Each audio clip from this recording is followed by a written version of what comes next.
ഇന്നത്തെ വീഡിയോ ഇതേപോലെ മാനമുട്ട വളർന്ന് നിറയെ കായ്ക്കുന്ന വെണ്ട എങ്ങനെ നടാമെന്നതിനെ കുറിച്ചിട്ടാണ്. പലർക്കും ഇതേപോലുള്ള ഹെൽത്തി ആയിട്ടുള്ള വെണ്ടയായിരിക്കും ആഗ്രഹം. പക്ഷെ കിട്ടുന്നത് ഇതേപോലെയുള്ള വെണ്ടയായിരിക്കും. ഒന്നോ രണ്ടോ വെണ്ട പിടിച്ചിട്ട് നശിച്ചു പോകും. അപ്പൊ നമ്മൾ തൈ വാങ്ങിക്കുമ്പോൾ തന്നെ കുറച്ച് കാര്യങ്ങളൊക്കെ ശ്രദ്ധിച്ചാൽ നമുക്ക് ഈസി ആയിട്ട് നല്ല ഹെൽത്തി ആയിട്ടുള്ള വെണ്ട വളർത്തിയെടുക്കാം. വിത്ത് മുളപ്പിച്ച് നമുക്ക് വെണ്ട തൈ ഉണ്ടാക്കിയെടുക്കാം. അതല്ല നേഴ്സറിയിൽ നിന്ന് ഇതേപോലുള്ള തൈകളാണ് വാങ്ങിക്കുന്നതെങ്കിൽ 2 ഇലകളുള്ള തൈകൾ വാങ്ങിക്കുക.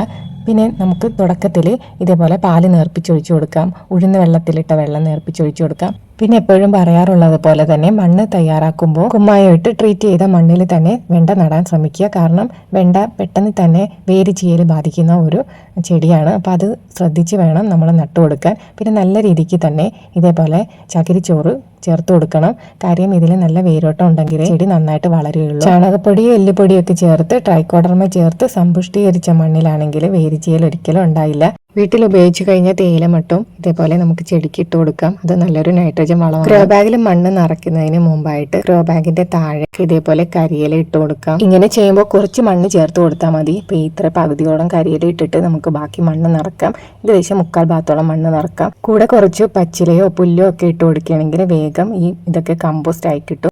ഇതിലേക്ക് നമുക്ക് വെണ്ട നട്ടു കൊടുക്കാം. ചെറിയ പ്രായത്തിൽ വെണ്ട മറിഞ്ഞു പോകാനായിട്ട് സാധ്യതയുണ്ട്. അപ്പൊ നമ്മൾ ഇതേപോലെ ഒരു കമ്പ് വെച്ച് കൊടുത്ത് അത് നേരെ നിർത്തി കൊടുക്കണം. ഇങ്ങനെ എല്ലാ ചെടികളും നമുക്ക് ഗ്രോ ബാഗിൽ നട്ടു കൊടുക്കാം. ചെടിച്ചട്ടിയിലാണെങ്കിലും നട്ടു കൊടുക്കാം. അപ്പോൾ അത്യാവശ്യം വലിയ ഗ്രോ ബാഗിൽ നടുന്നത് തന്നെയായിരിക്കും നല്ലത്. വെണ്ട വളർന്നു തുടങ്ങുമ്പോൾ വളം ചേർത്ത മണ്ണ് ഇടയ്ക്കിടയ്ക്ക് കൂട്ടി കൊടുത്തുകൊണ്ടേയിരിക്കണം. വെണ്ടക്ക് ദ്രുതവാട്ടം അങ്ങനെയൊന്നും ഉണ്ടാകാതിരിക്കാൻ വേണ്ടിയിട്ട് ഇടയ്ക്ക് സ്യൂഡോമോണസ് കലക്കിയിട്ട് വെണ്ട ചെടിയിലും ചോട്ടിലും ഒക്കെ ഒഴിച്ചു കൊടുക്കണം. അപ്പോൾ ഇത് വെള്ളത്തിൽ കലക്കുമ്പോൾ ശ്രദ്ധിച്ചിട്ട് കലക്കുക. സ്യൂഡോമോണസ് ട്രൈക്കോഡർമ ഇതൊക്കെ എടുക്കുകയാണെങ്കിൽ കൈ നന്നായിട്ട് കഴുകണം. മാസ്ക് ഉപയോഗിച്ചിട്ട് ഇതൊക്കെ നമ്മൾ ഉപയോഗിക്കാൻ പാടുള്ളൂ. കാര്യം ഇത് നമ്മുടെ ശ്വാസകോശത്തിലൊക്കെ എപ്പോഴും 1-2 പ്രാവശ്യം ചെല്ലുന്ന പോലെയല്ല. സ്ഥിരമായിട്ട് ഇതൊക്കെ നമ്മൾ ശ്വസിക്കുന്നത് നമുക്ക് നല്ലതല്ല. വെണ്ട അത്യാവശ്യം നന്നായിട്ടൊക്കെ വളർന്ന് പൂവിടാൻ തുടങ്ങുമ്പോൾ ഏകദേശം ഒരു 45 ദിവസമൊക്കെ ആകും.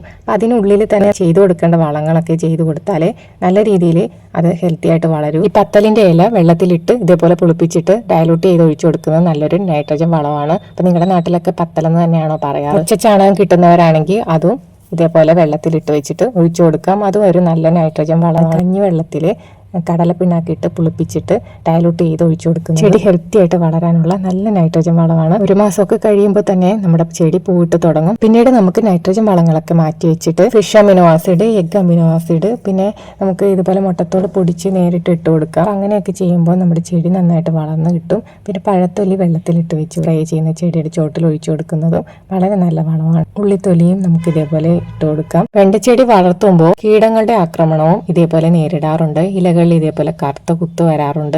പിന്നെ ഇതേപോലുള്ള പ്രാണികൾ വന്ന് അറ്റാക്ക് ചെയ്യാറുണ്ട്. വെളുത്തുള്ളി വേപ്പെണ്ണ മിശ്രിതമൊക്കെ ഇതേപോലെ വെള്ളത്തിൽ ഡയലൂട്ട് ചെയ്തിട്ട് തളിച്ചു കൊടുക്കാം. അപ്പോൾ ഇതൊക്കെ ചെയ്യുന്നത് വഴി അത് ഇടയ്ക്കിടെ ചെയ്ത് കൊടുക്കണം. ഏതെങ്കിലും ആഴ്ചയിൽ ഒരു ദിവസം കീടങ്ങൾ വരാനായിട്ട് നോക്കിയിരിക്കരുത്.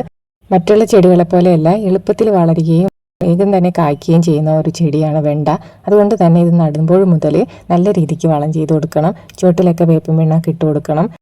പിന്നീട് കാലാവസ്ഥ വെണ്ട ചെടിക്ക് വളരെയധികം പ്രധാനപ്പെട്ടതാണ്. ഇതേപോലെ മഴയുള്ള സമയത്താണ് വെണ്ട നന്നായിട്ട് വളരുന്നത്. ഈ മഴക്കാലത്ത് പച്ചക്കറികളൊക്കെ അധികം പിടിക്കാത്തതായിരിക്കും മിക്ക ചെടികളും. പക്ഷെ വെണ്ട, പയറ് അതൊക്കെ നന്നായിട്ട് തന്നെ മഴക്കാലത്ത് കീടങ്ങളുടെ ആക്രമണം കുറയുന്നത് കൊണ്ട് തന്നെ നന്നായിട്ട് വളർന്നു കിട്ടും. അപ്പോൾ വെണ്ടയും പയറും കൂടി ഒരുമിച്ച് വെക്കുന്നത് വെണ്ടക്ക് വളരെ നല്ല വളർച്ച ഉണ്ടാകാനായിട്ട് സഹായിക്കും. ഇതേപോലുള്ള കാര്യങ്ങളൊക്കെ ശ്രദ്ധിച്ച് എല്ലാവർക്കും വീട്ടിൽ വെണ്ട, പയറ് ഇതൊക്കെ ഉണ്ടാക്കിയെടുക്കാം. 3-4 വെണ്ട ഉണ്ടെങ്കിൽ നമ്മുടെ വീട്ടിൽ ആവശ്യത്തിനുള്ള വെണ്ട നമുക്ക് ഇതേപോലെ വിളവെടുക്കാം. അപ്പോൾ എല്ലാവരും നിങ്ങളുടെ വീട്ടിലും ഇതേപോലെയുള്ള കൃഷികളൊക്കെ ചെയ്തിട്ട് അതിൻ്റെയൊക്കെ അഭിപ്രായങ്ങളും നിങ്ങൾ ചെയ്യുന്ന രീതിയൊക്കെ കമൻറ്റിലൂടെ പറയുക. അപ്പം ഞാൻ ചെയ്യുന്ന കാര്യങ്ങളൊക്കെ നിങ്ങൾക്ക് ഇഷ്ടപ്പെടുന്നുണ്ടെങ്കിൽ ലൈക്ക് ചെയ്യുകയും ഷെയർ ചെയ്യുകയും കമൻറ്റ് ചെയ്യുകയും എന്തെങ്കിലുമൊക്കെ അഭിപ്രായങ്ങളുണ്ടെങ്കിൽ അത് കമൻറ്റിലൂടെ പറയുകയൊക്കെ ചെയ്യുക. അപ്പോൾ താങ്ക് യു. കഴിഞ്ഞ ദിവസം ഒരു വീഡിയോ ഇട്ടിരുന്നു മുളക് നടുന്നതിനെ കുറിച്ചിട്ട്. അതിനകത്തൊരു നെഗറ്റീവ് കമൻറ്റ് വന്നത് ഇത് പറയാനാണോ വീഡിയോ ചെയ്തതെന്നാണ്. അപ്പോൾ ഞാൻ ചെയ്യുന്ന കാര്യങ്ങളാണ് ഞാനിവിടെ പറയുന്നത്. അപ്പം ഞാനത് കാണിക്കുന്നുമുണ്ട്. അപ്പം ഞാൻ ചെയ്യുന്നത് എന്താണോ അത് ഞാൻ കാണിച്ചിട്ടാണ് വീഡിയോ ഇടുന്നത്.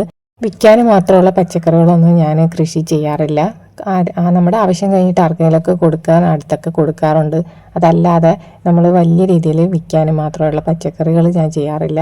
അപ്പോൾ അതുകൊണ്ട് തന്നെ പലതരത്തിലുള്ള പച്ചക്കറികളാണ് ചെയ്യുന്നത്. അപ്പോൾ എല്ലാം വളരെ കുറച്ചായിരിക്കും, പക്ഷെ ഓരോന്നും നടുന്ന രീതിയെക്കുറിച്ചിട്ട് എനിക്കറിയാവുന്ന കാര്യങ്ങൾ ആണ് ഞാൻ വീഡിയോയിലൂടെ ഷെയർ ചെയ്യുന്നത്.